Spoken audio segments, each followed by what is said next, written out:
आज आपण करूयात उकडलेले धोंडे। छान असे आपण डाळ घेतलेली आहे, एक आटवा भरून।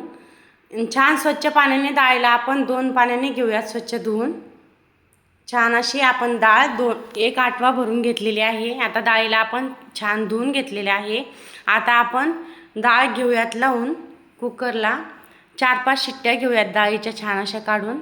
4-5 शिट्ट्यानंतर एकदम छान अशी आपली डाळ शिजलेली आहे। आपण डाळीला छान काढून घेतलेले आहे। आता आपण पुरण पात्रामध्ये डाळीला टाकून छान असं वाटून घेऊयात। छान वाटून घेऊयात डाळीला। आता आपण एकदम मस्त आपण डाळ वाटून घेणार आहोत। अशा पद्धतीने आपण छान डाळ वाटून घेतलेली आहे। आता आपण पुरण घेऊयात करून कढईमध्ये अगोदर घेऊयात टाकून तूप आणि नंतर वाटलेलं डाळीचं वाटण घेऊयात टाकून आणि छान पुरण घेऊयात परतून। अशा पद्धतीने मस्त आपण पुरण छान असं परतून घेऊयात।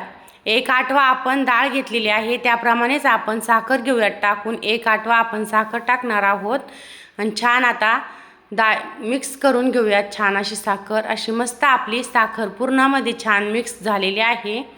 एकदम मस्त आपली साखर पुरणामध्ये मिक्स झालेली आहे। आता जायफळ आणि विलायचीची पूड घेऊयात टाकून छान पुरणामध्ये जायफळ विलायचीची पूड घेऊयात मिक्स करून। एकदम छान अशी आपली विलायचीची पूड मिक्स झालेली आहे पुरणामध्ये। अशी छान मिक्स झालेली आहे। आपलं पुरण पण छान झालेलं आहे। आता आपण पुरणाला घेऊयात ताटामध्ये काढून। ताटामध्ये सर्व पुरण कढईमधलं घेतलेलं आहे आपण छान असं काढून। आता आपण करूया छान असे धोंडे। कणिक थोडेसे लावून घेतलेले आहे। आता छोटे छोटे गोळे घेऊयात करून आणि त्याच्यामध्ये भरूयात छान असं पुरण। एकदम छान टेस्टी लागतात उकडलेले धोंडे। गाईला देण्यास तर उकडलेले धोंडे एकदम उत्तम। म्हणजे तळलेल्या धोंड्याने गाईचे पोट वगैरे दुखल, त्याच्यामुळे उकडलेले धोंडे अतिउत्तम।